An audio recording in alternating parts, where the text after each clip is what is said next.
Shalom saudara sekalian. Tanpa terasa waktu berlalu begitu cepat. Kita memasuki bulan Desember yang biasanya selalu diwarnai dengan romantisme Natal. Saudara, kita di bulan Natal ini kita harus selalu mengingat kembali 2000 tahun yang lalu Bapa kita mengutus putra tunggalnya ke bumi sebagai pengorbanan sehingga manusia beroleh selamat. Sehingga manusia yang hidup tanpa harapan di gelapnya dunia ini melihat terangnya yang ajaib, sehingga penuh harapan. Kita sekarang punya masa depan yang penuh harapan, saudara. Itulah kasihnya Bapa kepada dunia ini. Artinya kita pun harus mengasihi sesama. Dan itu mencerminkan kemuliaan Tuhan, kemuliaan Bapa kita di surga. Itulah sukacita yang terjadi setiap kali kita mengingat Sang Juru Selamat dianugerahkan kepada kita. Saudara, mari kita mengucap syukur, bersukacita bersama-sama, beribadah bersama-sama, menjadi keluarga besar di Gereja Mula-Mula GMM. Saya Gembala Sidang GMM, Pendeta Wignyotanto, dengan seluruh pelayan Tuhan yang ada, mengucapkan selamat beribadah. Tuhan Yesus memberkati kita semua. Kota kecil Bethlehem.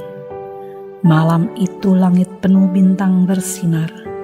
Dari keheningan itu, seorang bayi lahir, Yesus, Sang Penyelamat, yang dibaringkan di dalam palungan. Malaikat datang dan memberikan kabar sukacita dan berkata, "Jangan takut, sebab aku memberitakan kepadamu berita sukacita besar bagi seluruh bangsa. Pada hari ini telah lahir bagi kamu seorang juru selamat, yaitu Kristus Tuhan." Natal adalah waktu yang spesial untuk merenungkan makna kasih dan pengharapan. Natal mengingatkan kita tentang kelahiran Yesus Kristus yang membawa terang dan harapan bagi dunia. Ini adalah waktu untuk merenangkan betapa besar kasih Allah kepada manusia, sehingga Dia memberikan anaknya yang tunggal untuk menyelamatkan kita. Yesus adalah terang dunia yang membawa pengharapan dan keselamatan bagi semua orang yang mengasihinya. Natal membawa pesan damai dan sukacita yang sejati, yang tidak pernah tergantung pada keadaan dunia yang semakin gelap. Namun Natal membawa pengharapan, membawakan pembaharuan bagi kita, mengikuti teladan Yesus yang menunjukkan kasih, kerendahan hati, dan pengorbanan. Amin.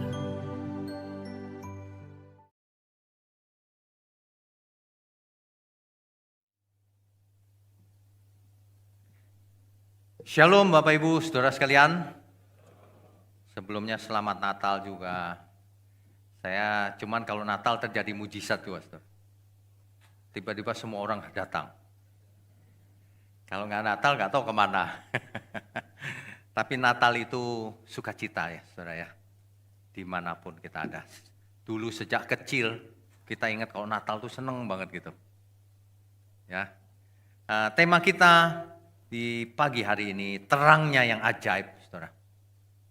Saya bacakan dulu 1 Petrus pasal 2 ayat 9. Tetapi kamulah bangsa yang terpilih, imamat yang rajani, bangsa yang kudus, umat kepunyaan Allah sendiri, supaya kamu memberitakan perbuatan-perbuatan besar dari Dia yang telah memanggil kamu keluar dari kegelapan kepada terangnya yang ajaib. Bapak Ibu Saudara, ayat ini dikutip dari Keluaran pasal 19 ayat 6. Rupanya sejak awal dunia, ketika manusia jatuh ke dalam dosa, manusia masuk ke dalam kegelapan. Tapi Bapa di surga begitu mengasihi ciptaannya, kita semua, sehingga Ia bernubuat nanti akan ada anak tunggal Bapa di surga yang turun ke bumi. Ya. Natal 2000 tahun yang lalu tidak terjadi di tengah-tengah dunia yang tenang-tenang, aman, nyaman. Tidak. Natal datang ketika dunia sedang gelap. Gelap oleh apa? Bukan karena tidak ada penerangan. Gelap oleh dosa. Gelap oleh ketakutan. Gelap oleh penindasan, ketidakadilan, kekerasan. Gelap oleh kehilangan akan pengharapan. Hari itu ketika Tuhan Yesus lahir, Israel sedang dijajah oleh Roma. Tidak ada harapan. Rakyat kecil tertindas. Tidak ada suara Nabi sudah 400 tahun. Sejak terakhir Maleaki. Gak ada harapan. Nabi saja sudah tidak muncul 400 tahun lamanya. Surga seolah-olah diam. Di saat itulah Tuhan Yesus datang ke bumi ini. Di saat dunia gelap itulah terang itu datang. Hari ini Natal itu masih relevan. Sampai kapanpun. Sampai kapanpun, saudara. Natal itu sangat relevan. Sebab di mana ada terang, kegelapan tidak berkuasa. Makanya manusia yang hidup dalam gelap itu kasihan, saudara. Manusia yang hidup dalam gelap itu kasihan. Dia tidak merasa bahwa dirinya itu gelap. Makanya semakin hari semakin gelap, semakin egois, semakin buta dan tuli. Makanya kalau terang itu datang ke bumi, bumi yang gelap itu disimbolkan para malaikat turun kepada siapa? Kepada Raja Herodes? Bukan. Raja-raja bangsawan gak dianggap sama malaikat. Ya datang kepada para gembala di padang. Jangan takut. Sang terang itu datang. Yang dinanti-nantikan itu datang. Berupa seorang bayi. Ini luar biasa ini. Raja Herodes gak dikasih tahu. Gak dianggap sama Tuhan. Justru orang kecil lah yang dianggap oleh Tuhan. Ya. Ini kisah Natal ini tidak pernah kuno. Dari dulu setiap Natal kita semangat lagi. Sebenarnya jauh di lubuk hati kita itu tahu kebenaran itu. Cuma manusia suka mabok oleh dunia ini. Sehingga hatinya gelap, matanya gelap. Kalau mata seseorang gelap, gelaplah seluruh tubuhnya, kata Alkitab. Kalau pengertian seseorang gelap, gelaplah seluruh hidupnya. Gak usah jauh-jauh cari contoh. Di sekitar kita aja. Suka menipu orang. Suka menindas orang. Ketidakadilan di mana-mana. Ya. Malpraktek di mana-mana. Ya. Orang ibadah baik-baik aja dilarang. Gelap hatinya. Sangat gelap. Padahal kita nggak merugikan apapun kan. Kadang-kadang orang memfitnah saya tanya, salahku apa sih sama kamu? Gak ada loh padahal. Itu orang yang gelap itu begitu. Yang gelap akan semakin gelap. Yang terang semakin terang. Kalau mau terang, terimalah Tuhan Yesus. Sang terang itu cuma satu, Tuhan Yesus. Tidak ada Tuhan selain Tuhan Yesus. Gak ada. Yang ngaku-ngaku Tuhan banyak. Ngaku-ngaku Mesias banyak. Tapi sesungguhnya tidak ada. Tidak ada Tuhan selain Tuhan Yesus. Tanpa sadar dunia hari ini sedang hidup dalam kegelapan rohani. Batinnya gelap. Banyak orang tertawa, tetapi hatinya kosong. Banyak orang kelihatan mewah hidupnya, tapi hatinya kering. Tidak ada damai, tidak ada bahagia di sana. Kasihan manusia. Banyak yang kaya tapi jiwanya miskin. Asetnya banyak tapi jiwanya miskin. Banyak saudara. Udah punya banyak pengen lagi. Pengen punya orang lain lagi. Nipu sana nipu sini. Merampas. Gelap. Gelap jiwanya. Banyak juga orang yang pinter. Tetapi nggak ngerti kebenaran. Gelarnya S1, S2, S3. S4, S5, S lilin. Gelar semua dimiliki. Tapi tidak mengerti kebenaran. Tidak mengerti sang terang itu siapa. Sebenarnya sederhana bukan? Dari buahnya kau akan tahu itu terang atau gelap. Lihat saja hidupnya orang itu. Lihat saja ajaran filsafat tertentu. Ngajarin apa dia? Udah kelihatan terang apa gelap tuh kelihatan. Tidak pernah ada ajaran di dunia ini kasihilah musuhmu. Ada? Gak ada. Yang ada adalah bunuh aja musuhmu itu. Gitu. Gak ada. Dari situ kita sudah tahu. Kasihilah musuhmu. Meskipun dosamu merah seperti kirmisi akan menjadi putih. Selalu ada pemutihan untuk dosa setiap orang. Asal bertobat. Masalahnya orang udah salah gak mau bertobat. Masalahnya sendiri. Ya, padahal sang terang itu sudah bersama kita. Natal seringkali kita bayangkan Natal itu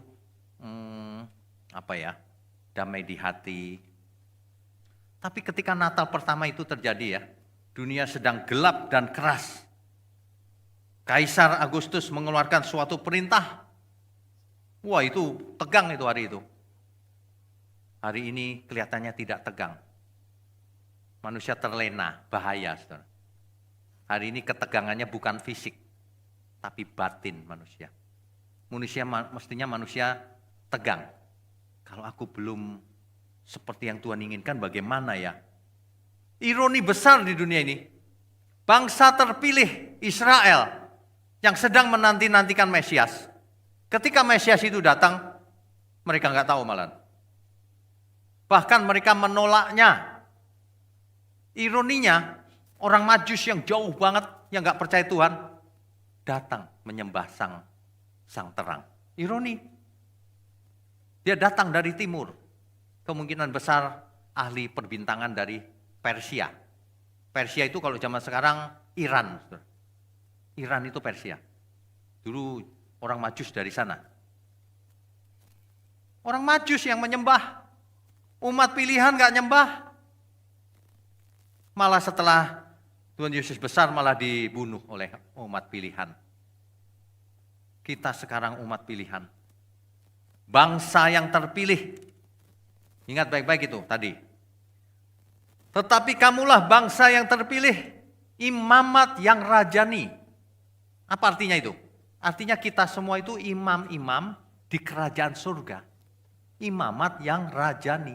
Yang sifatnya raja. Imamat. Imam, keimaman. Kita semua imam, tidak ada orang awam. Di dalam Tuhan Yesus tidak ada orang awam. Kita semua imam. Artinya kita harus hidup kudus.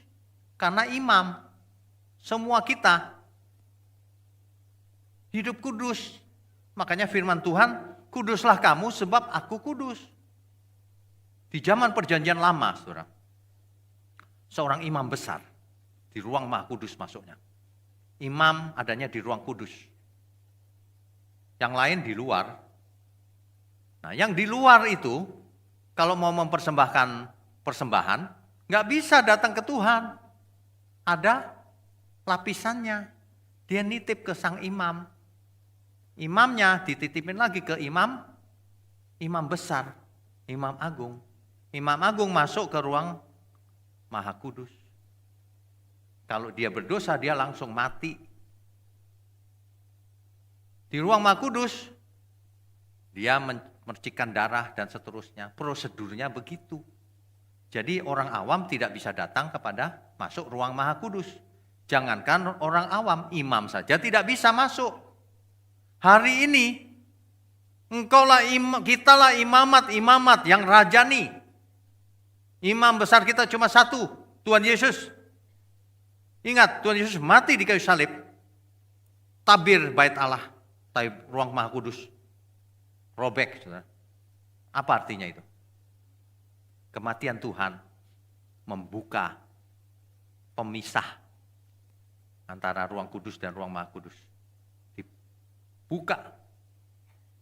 Artinya kita semua imam yang bisa menghadap ke imam besar satu-satunya, Tuhan Yesus. Bahkan rohnya yang kudus, Roh Kudus masuk dalam diri kita. Ruang Maha Kudus sekarang ada dalam diri kita. Itulah sebabnya kuduslah kamu, sebab aku kudus. Kalau hidup sekali aja nggak kudus hidupnya, ruangannya bukan ruang Maha Kudus. Artinya tidak ada Roh Kudus di dalamnya. Ya, ini dunia ini tragis loh, saudara. Banyak orang itu meskipun kaya tapi hidupnya menyedihkan. Tidak cinta Tuhan, tidak mengerti untuk hidup ini untuk apa.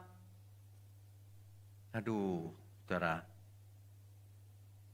Ini di tengah kegelapan itulah Natal itu terjadi, saudara.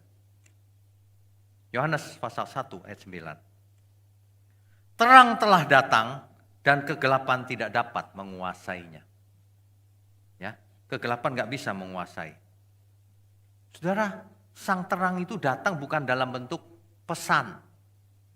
Bukan dalam bentuk melalui para nabi saja. Tapi ia datang sendiri.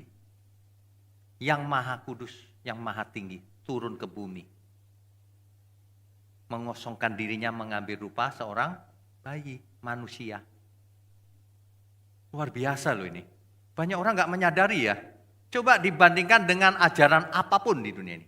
Gak ada yang seperti itu. Yang ada adalah gini, para nabi ngomong gini, Allah berfirman. Allah berfirman. Gitu semua. Tapi kalau kekristenan, aku mengatakannya kepadamu, kata Tuhan Yesus. Karena sang firman itu Tuhan Yesus. Pribadi. Yang datang itu pribadi. Kalau seorang anak ada di luar kota, kuliah misalnya, dia kangen sama papa mamanya. Terus papa mamanya cuma WA doang. Kira-kira gimana? Dibandingkan papa mamanya datang sendiri. Pribadi itu datang sendiri ke bumi. Ke kita semua, mendatangi kita semua. Makanya tetapi milik kepunyaannya menolaknya. Tetapi barang siapa yang menerimanya diberinya kuasa supaya menjadi anak-anak Allah. Ya, mestinya kalau Natal gini bukan cuma memperingati ya. Ini sekaligus peringatan buat kita. Ini Natal yang keberapa buat kita semua? Udah Natal keberapa, saudara? Kita mau ngapain gitu memperingati Natal ini. Makanya Tuhan berkata begini, kamu itu rajin ya baca kitab suci ya. Padahal kitab suci itu menceritakan tentang aku. Tapi kamu tidak mau datang kepadaku. Tapi kamu gak percaya, kamu sukanya cuma baca kitab suci. Terus mengerti, udah. Tapi kamu gak mau datang kepadaku. Nggak mau melakukan, nggak mau datang sebagai murid. Percuma. Makanya yuk kita datang kepada Tuhan secara pribadi. Datang itu artinya datang kepada Tuhan, berani nggak buat dosa? Nggak berani. Datang sama Tuhan itu datang seperti orang datang ke rumah Tuhan. Ya udah nggak berani buat dosa di rumah Tuhan. Ini bahkan tubuh kita rumah Tuhan. Bait Roh Allah. Kalau masih berani jahat atau buat dosa itu, aduh saya nggak ngerti loh. Makin hari saya makin nggak ngerti namanya manusia yang berdosa itu. Dikasih tahu baik-baik nggak mau. Ngotot maunya sendiri. Heran. Yang jahat semakin jahat dari hari ke hari saya lihat. Yang kudus harus semakin kudus. Saudara. Kita semua harus semakin kudus dari hari ke hari. Ada amin semua? Harus. Kalau enggak ngapain gitu. Ya. Sang terang itu datang ke bumi. Terang itu dalam bahasa Ibraninya or. Or. Or itu artinya bukan cuma terang biasa, terang yang membuka sesuatu yang tadinya tertutup. Terang yang menghidupkan. Terang yang memberi harapan. Terang yang menyingkapkan kebenaran. Itu konteks Alkitab or itu bukan cuma nerangin seperti lilin, bukan. Terang yang menerangi jiwa seseorang. Sehingga orang mengalami perubahan batin. Perubahan akal budi. Perubahan natur. Alkitab mengatakan begini. Mari kita mengenakan kodrat ilahi. Kodrat ilahi. Bukan cuma kebiasaan. Kan kalau kebiasaan gini, hari Minggu nih ke gereja. Itu cuma kebiasaan. Tapi kalau kodrat itu ya, nggak usah disuruh. Aku memang harus ke gereja, aku pengen ke gereja. Seperti kita lapar, perlu nggak pakai teori? Aku lapar makan nggak ya? Nggak perlu kan? Nggak usah disuruh, lari sendiri. Makan langsung. Itu natur, kodrat. Kita mestinya berkodrat ilahi, namanya juga anak Allah. Sayang sekali banyak orang nggak seperti itu kodratnya.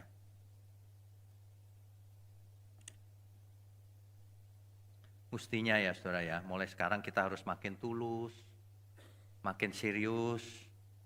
Makin serius itu bukan makin kaku, sama sesama kita makin fleksibel, makin mengampuni, makin mengasihi.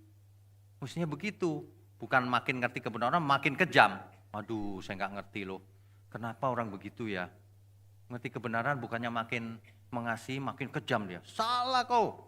Wah, nggak boleh begitu loh. Ya. Ini mesti belajar kepada sang terang itu. Sebab ia menjadi teladan abadi, saudara. Mestinya kita gini loh, saudara. Mulai sekarang kalau memuji Tuhan harus dari hati. Gak boleh cuma nadanya. Ya. Kini ku datang padamu Tuhan. Menyambut hari lahirmu. Untuk mengingat akan Engkau, kasih-Mu pada kami semua. Itu ya saudara ya. Kini ku datang padamu Tuhan, menyambut hari lahirmu. Mengingat akan Engkau, kasih-Mu pada kami semua.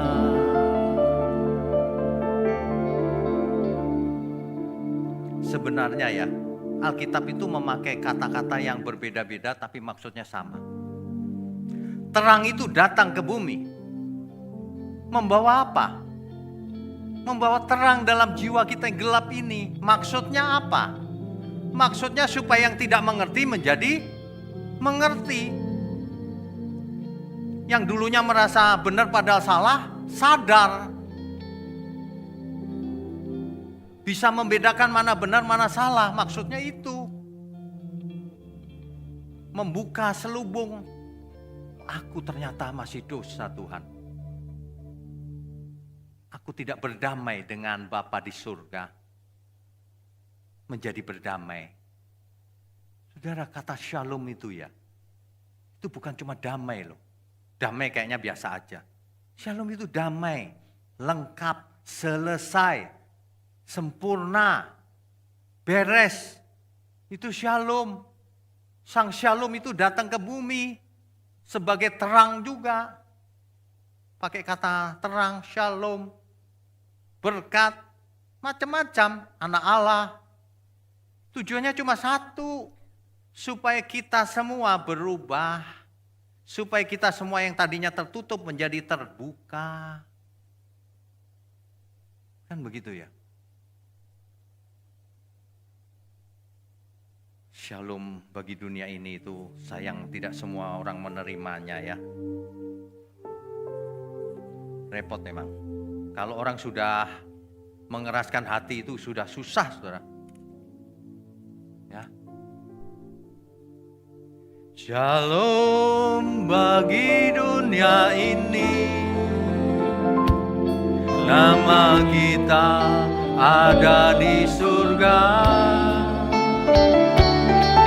Anugerah maha besar, terpujilah nama Tuhan. Saudara, di Natal ini setiap kita harus makin maju, makin bertumbuh. Harus jadi berkat. Jangan hidup tanpa memberkati orang lain. Karena kita sudah menerima terang, kita harus jadi terang juga. Jadilah terang dan garam dunia, kata Tuhan Yesus. Kita itu diselamatkan supaya kita juga menyelamatkan banyak orang.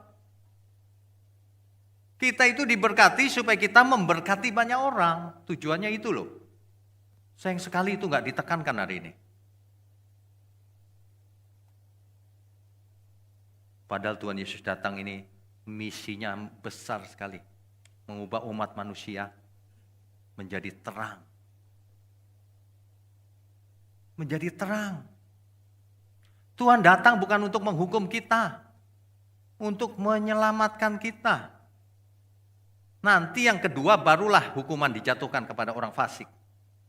Natal itu datang bukan untuk menghukum. Padahal kalau Tuhan datang mau menghukum, kita semua binasa. Tuhan datang untuk menyelamatkan. Terangnya Tuhan itu menyembuhkan. Menyembuhkan hati yang terluka dalam. Menyembuhkan orang yang tadinya sesat. Sembuh dari kesesatan. Makanya ayat Alkitab, oleh bilur-bilurnya kamu sudah sembuh. Itu artinya sembuh dari kesesatan. Ayat berikutnya disebutkan, sebab dahulu kamu sesat. Bukan sembuh dari kanker, sembuh dari tidak punya jodoh, sembuh dari tidak punya rumah, gak ada hubungan itu. Ayat Alkitab dirubah-rubah. Itu sembuh dari kesesatan. Kalau Tuhan Yesus datang ke bumi itu ada yang sangat serius. Bukan cuma gak punya jodoh terus Tuhan datang ngasih jodoh. Gak punya rumah. Bukan itu. Ada yang sangat serius. Kalau Tuhan Yesus tidak datang ke bumi, manusia punah, binasa. Sebelum binasa kacau balau, saling bunuh, saling nipu. Gak karu-karuan gitu. Diajarin aja masih saling nipu sekarang. Bagaimana bisa selamat kalau Tuhan tidak datang menyelamatkan. Begitu. Padahal sudah 2000 tahun loh, manusia tetap aja dari dulu begitu. Tuhan Yesus tidak berubah dulu, sekarang, dan selamanya. Manusia juga tidak berubah ternyata. Heran ya. Tetap berdosa dari dulu sampai sekarang. Heran, dulu, sekarang, dan selamanya. Masih aja banyak manusia jahat. Nggak mau bertobat. Itu pusing loh kadang-kadang. Kenapa ya? Apa sebabnya manusia tidak mau bertobat ya Tuhan? Padahal disuruh selamat kok tidak mau. Tapi jawabannya sederhana juga loh, akhirnya saya mengerti. Orang-orang disuruh sehat juga tidak mau loh ternyata. Disuruh makan bener, coba aja. Alasannya macam-macam kan. Gak apa-apa lah sekali-sekali ini Pak. Gitu. Gak apa-apa. Kan gitu. Kan mestinya kalau kita tahu bahwa tubuh kita ini bait Allah, kita gak boleh loh makan sembarangan. Memangnya tubuh kita milik siapa? Milik Tuhan. Memang milik kita? Bukan. Semua sudah dibayar lunas oleh Tuhan. Semua yang ada pada kita ini milik Tuhan. Ya, saudara ya. Mintalah apapun pasti diberi. Itu sering salah disalah mengerti oleh banyak orang juga. Mau minta kekayaan, minta ini, minta yang fana. Kalau minta yang fana nggak dikasih sama Tuhan, kalau nggak perlu banget. Kecuali memang orang itu jadi saluran berkat, berkatnya dilimpahkan supaya lancar berkatnya. Kan begitu. Makanya saya kalau berdoa saya nggak pernah loh minta dari dulu, dari kecil. Saya nggak pernah minta begini, Tuhan bikin aku kaya, nggak pernah. Sejak saya SMP itu saya udah punya pikiran tuh. Saya baca Alkitab gitu ya. Wah, Salomo luar biasa nih. Waktu ditanya, minta apa? Hikmat, gitu kan? Tapi ditambah-tambahkan oleh Tuhan. Ditambah macam-macam kan kekayaannya. Hari itu saya punya pikiran masih kecil padahal. Tuhan, aku minta hikmat. Tapi nggak mau kekayaannya. Mungkin pengertiannya zaman dulu, kekayaan itu masuk neraka gitu. Kan alangkah sulitnya orang kaya masuk surga kan? Dulu nggak ngerti lengkap, jadi saya pikir gitu, saya nggak mau kaya Tuhan. Gitu. Mestinya salah ya. Mestinya hikmat dan kaya Tuhan. Wah, langsung bikin rumah sakit gratis banyak, sekolah gratis banyak. Mantep kan? Saudara jangan salah mengerti loh tentang mamon ya. Mamon itu tidak jahat. Yang jahat adalah hati yang mengasihi si mamon. Cinta uang, bukan uangnya. Makanya saudara kalau bisa cari uang yang banyak, cari uang yang banyak. Tapi persembahkan untuk Tuhan.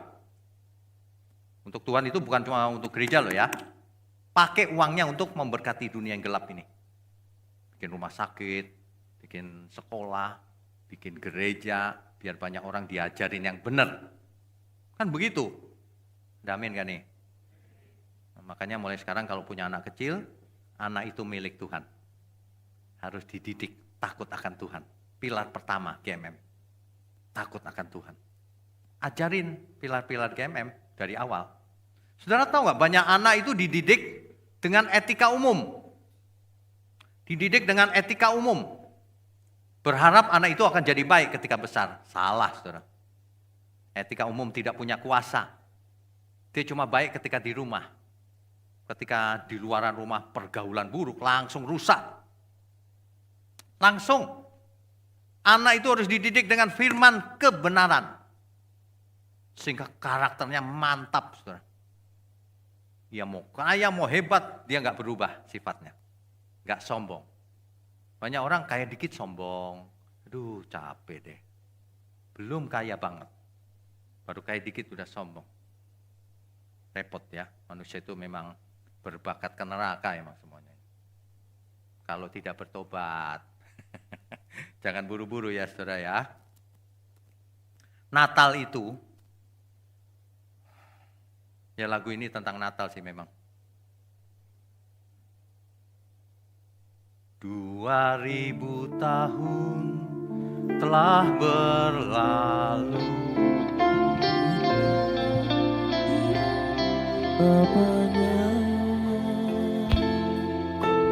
Turun ke bumi manusia menjadi juru selamat dunia.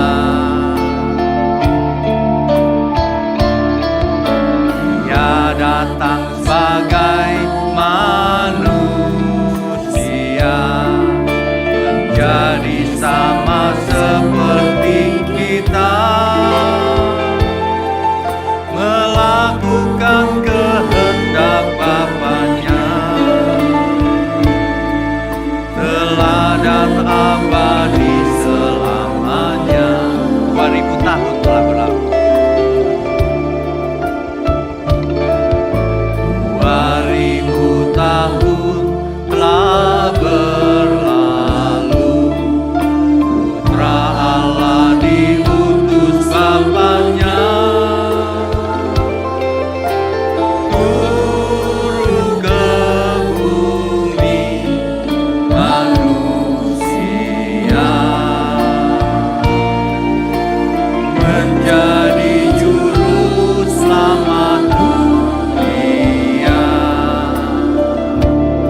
Ibu Saudara, sang terang itu turun ke bumi supaya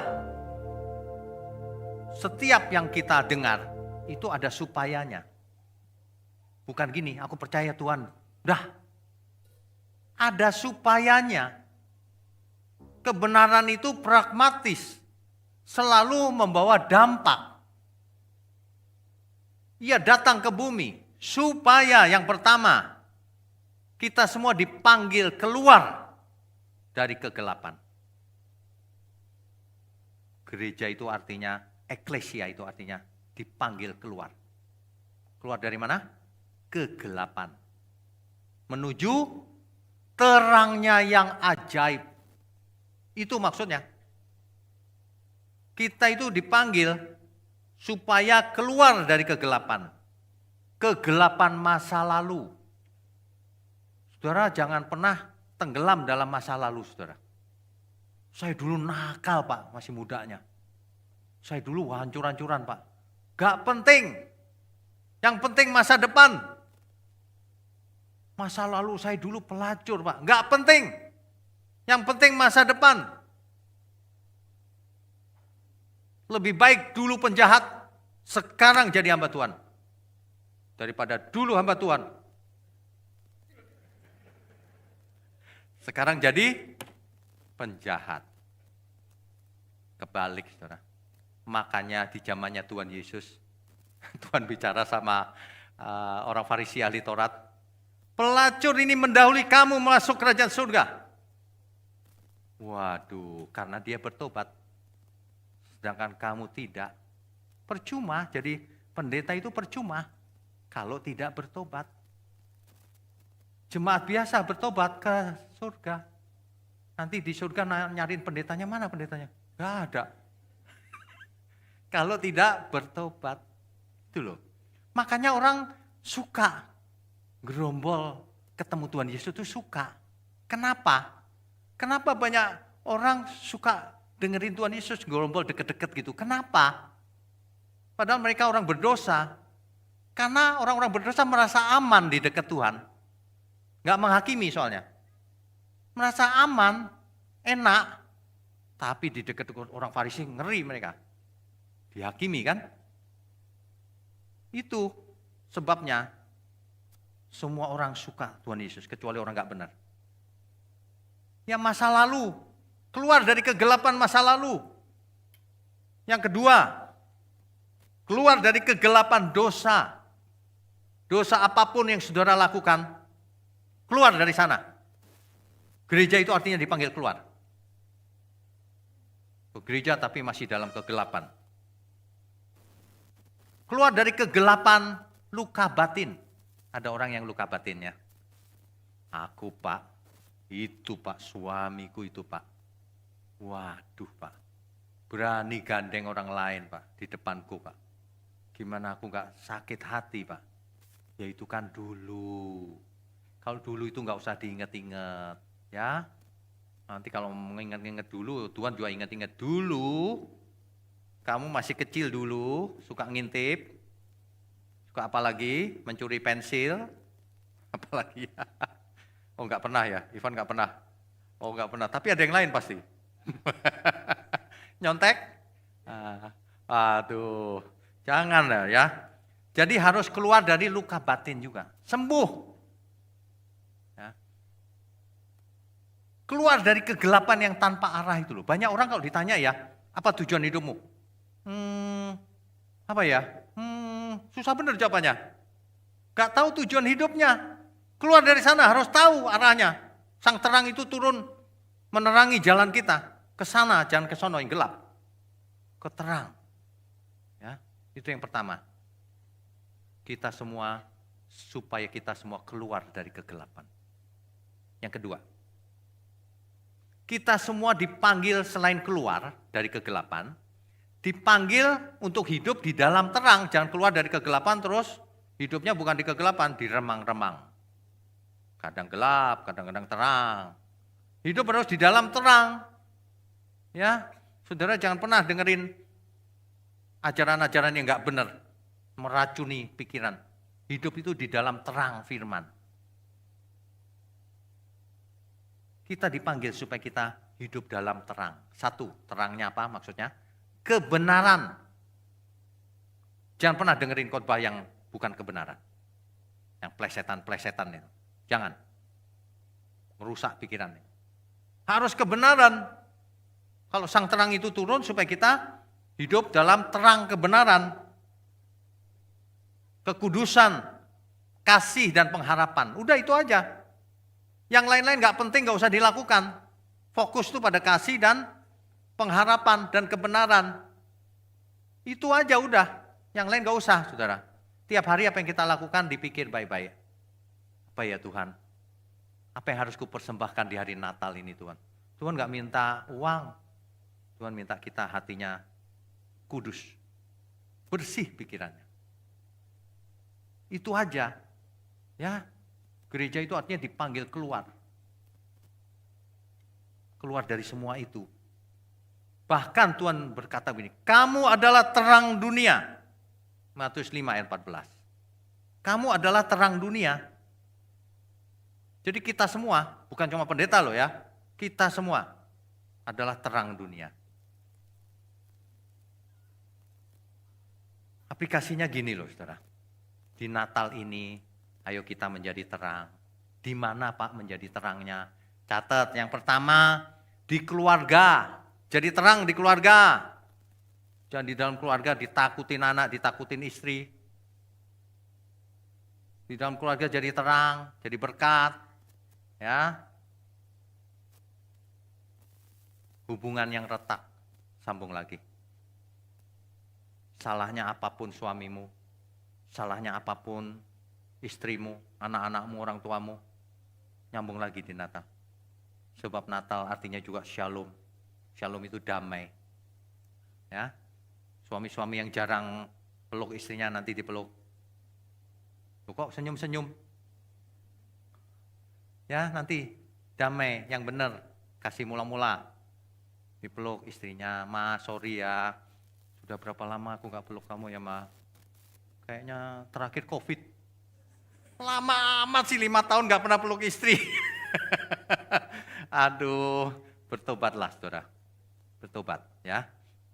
Saudara, minggu lalu saya ceritakan, manusia itu suka dipeluk sebenarnya. Gak tahu saudara suka dipeluk apa enggak? Semua orang suka dipeluk. Makanya kalau nggak salah di bandara atau di mana itu ya, yang di Jepang itu. Ada robot cewek cantik itu, gini doang. Siapa mau dipeluk, datang aja nanti dia gini. Gitu. Ngantri. Kasihan deh lo. Pengen dipeluk robot. Tapi lucu juga di video lucu loh dipeluk ini. Seneng dia. Manusia itu pasti seneng kok dipeluk. Siapapun. Siapapun ya. Nanti peluk istrinya ya. Istrinya sendiri. Jangan yang lain. Di keluarga ya saudara. Ingat di keluarga. Kemudian hatinya. Hatinya ditata, bersihkan semua. Cara mindsetnya dirubah. Kalau kita pihak yang benar, dia pihak yang salah. Jangan nyeruduk terus gitu. Ya. Diampuni karena dia mau bertobat. Kecuali tidak mau bertobat. Tidak mau bertobat, tinggalin. Jangan buang waktu sama orang yang tidak mau bertobat itu. Tuhan juga sama kok. Tuhan Yesus di suatu tempat orang-orang tidak percaya, kebaskan debu. Kebaskan debu. Bukan ditungguin terus, bukan. Kebaskan debu. Tapi kalau bertobat langsung diterima. Pertobatan itu ada buktinya, bukan cuma di mulut. Ya. Seperti saya sudah pernah cerita ya, Sakeus. Tuhan Yesus makan di rumahnya. Orang-orang Farisi, ahli Taurat bilang gini, "Ih, Rabi kok makan di rumah orang berdosa?" Gitu. Waduh, di rumah pemungut cukai gitu. Tapi Tuhan makan di dalam sana. Apa yang terjadi, saudara? Sakeus bertobat. Dia berkata begini, "Kalau ada orang yang kuperas, kukembalikan 4 kali lipat." Itu jelas bertobat itu. Itu jelas bertobat. Makanya Tuhan berkata, di rumah ini ada keselamatan. Bukan karena bayar 4 kalinya, bukan. Tapi pertobatan itu. Jadi jangan pernah saudara berharap, aku bertobat Tuhan, tapi utang tetap gak bayar. Gak bisa, kecuali lagi kesulitan memang nggak bisa bayar, ya nggak apa-apa. Namanya juga nggak bisa bayar ya kan? Tapi bisa bayar nggak mau bayar. Itu bukan pertobatan. Itu bukan pertobatan. Makanya kita semua itu sebenarnya utang banyak sama Tuhan. Dulu aku salah begini Tuhan begitu, aduh bagaimana cara menebusnya ya Tuhan. Aku mau bayar 4 kali deh kalau ada. Apa deh Tuhan terserah. Dulu aku sama orang tuaku itu, aduh Tuhan aku pernah bentak-bentak kasar. Tapi dia sudah tidak ada, aku gak bisa menebusnya. Ya udah minta ampun sama Tuhan. Jangan pernah diulang kepada sesama lain lagi. Ya, hidup cuma 1 kali saudara. Kita dipanggil di gereja. Para pelayan Tuhan, jadilah terang. Jadi terang. Sehingga jemaat kalau lihat para pelayan, wah mantep-mantep nih. Kan gitu. Ya, jadi terang semua. Jangan pas di mimbar mantep. Ketemu di mall loh. Kok jadi gini orangnya? Jangan loh ya, di mall di mana-mana tetap sama. Amin ya. Itu yang benar. Dan yang jelas di dunia ini, manusia banyak kehilangan arah, saudara. Arah itu jangan pernah kita kehilangan arah. Pandang Tuhan Yesus, arahnya cuma ke sana. Dialah satu-satunya teladan abadi. Sejak 2000 tahun yang lalu, Tuhan sudah turun, sudah naik ke surga, sebentar lagi sudah balik lagi. Semua berubah, kerajaan bangkit, runtuh, ya, bangsa penguasa silih berganti, zaman berubah, teknologi berubah, sekarang sudah ada AI, tapi jawabannya tetap sama, saudara. Terang itu bercahaya di dalam kegelapan, dan kegelapan itu tidak menguasainya. Amin. Saudara, ini tanggal 21 ya. Nanti tanggal 25 kita celebration Christmas, Natal lagi di sini. Saudara datang lagi, setelah itu boleh liburan. Ya, nanti Januari mudah-mudahan bisa sampai pindah ke Pluit. Karena mepet sekali waktunya. Kalau nggak bisa tanggal 4 mungkin tanggal 11, tapi diusahakan tanggal 4 nanti. Nanti dikomunikasikan. Ya. Supaya semua mendukung, semua mendoakan. Nanti tanggal 28 ya kalau nggak salah ya. Kita ngumpul di Pluit, kita doa sama-sama. Bukan seluruh jemaat ya, nanti nggak cukup malah tempatnya. Masih berantakan. Nanti para pelayan Tuhan, kita semua ya ngumpul di sana. Di Pluit. Tempatnya tempat sendiri nanti jadi lebih enak, saudara. Yuk kita dukung pekerjaan Tuhan dengan apapun, doa. Saudara bagikan kebenaran ini supaya orang-orang bisa mendengar, iya juga ya hidup cuma 1 kali. Kasih tahu sama teman-teman saudara, jangan takut. Di sini kita belajar kebenaran yang murni. Tidak akan dimintai persembahan. Persembahan itu sukarela. Gitu doang. Yang penting harus belajar yang benar. Nah itu yang paling penting. Amin ya saudara ya. Amin, beri kemuliaan untuk Tuhan.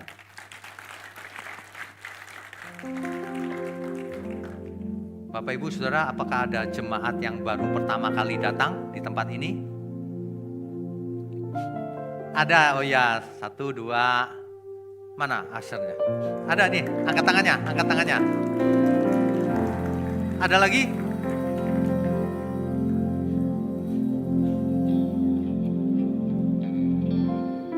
Ada lagi? Yang pertama kali datang di mall sini? Oh, ada lagi. Ya, selamat datang, selamat bergabung. Pertama kali datang, lalu berapa kali langsung pindah kita ke Pluit? Gak apa-apa. Dimanapun tempatnya kita semua pasti diberkati. Amin ya, saya undang semua untuk bangkit berdiri.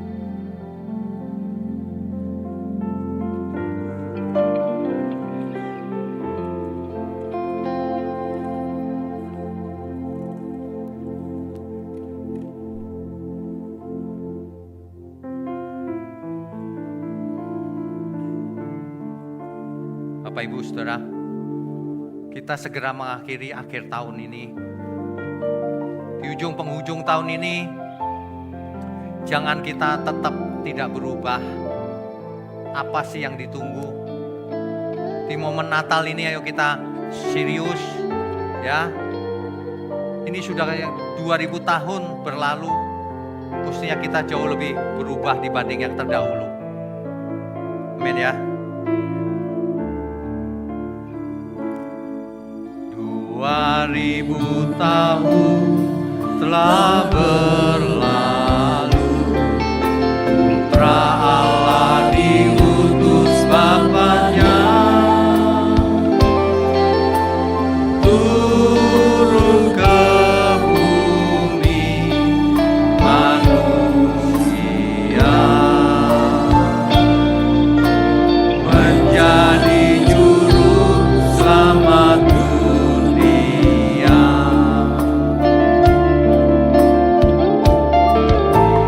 Dia datang sebagai manusia, menjadi sama seperti kita, melakukan kehendak Bapaknya, teladan abadi selamanya. Diriku datang padamu Tuhan, menyambut hari lahirmu, untuk mengingat akan Engkau, kasih-Mu pada kami semua. Shalom bagi dunia ini, nama kita ada di surga. Anugerah Maha Besar, terpujilah nama Tuhan. Shalom bagi dunia ini, nama kita ada di surga. Anugerah Maha Besar, terpujilah nama Tuhan. Terpujilah nama Tuhan. Terpujilah nama Tuhan.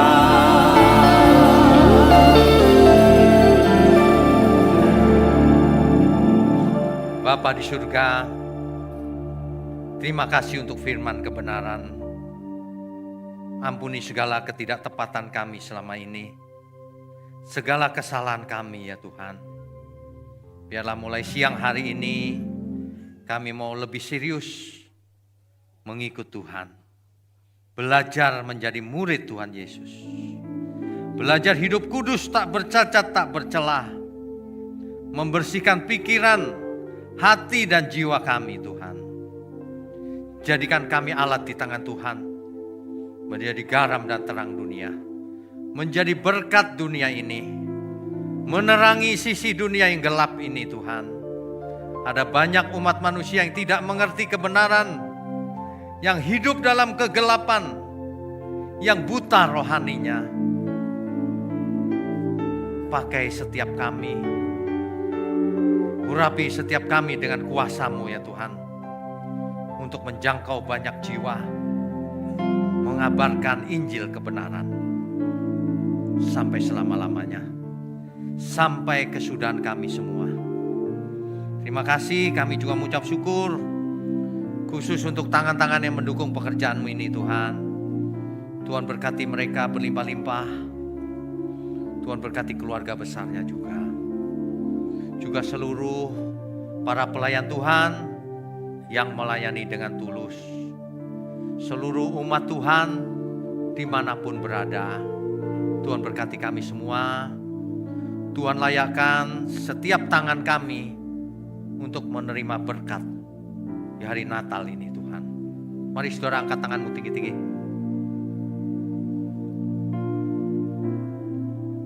Kami sambut segala berkat yang turun ke bumi ini dari kerajaan surga. Semua yang baik, semua yang kudus, kebenaran, terang-Mu yang ajaib Tuhan menerangi hidup kami. Berkat-berkat jasmani, berkat rohani, sehat umur panjang, hikmat marifat turun atas kita semua.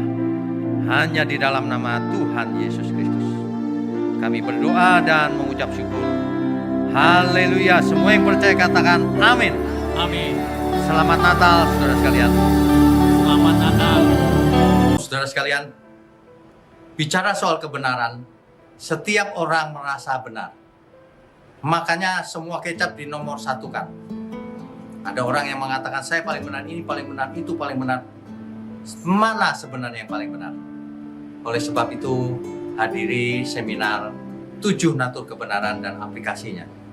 Seminar ini wajib dihadiri oleh para teolog, apologet, pengkhotbah, bahkan oleh para jemaat sendiri. Agar kita bisa membedakan manakah yang benar, manakah yang salah. Inilah alat uji kebenaran yang sangat objektif dan alkitabiah. Pastikan saudara ikut dan ajak seluruh saudara dan sahabat-sahabat. Bapak-bapak dan ibu-ibu yang terkasih dimanapun berada, yuk kita belajar pelajaran Alkitab bersama secara online setiap hari Rabu jam 7 malam bersama pendeta Bapak Wignio Tanto secara online, bisa melalui Zoom. Tetapi kita harus mendaftarkan dulu ke nomor berikut ini. Selamat bergabung dan Tuhan Yesus memberkati.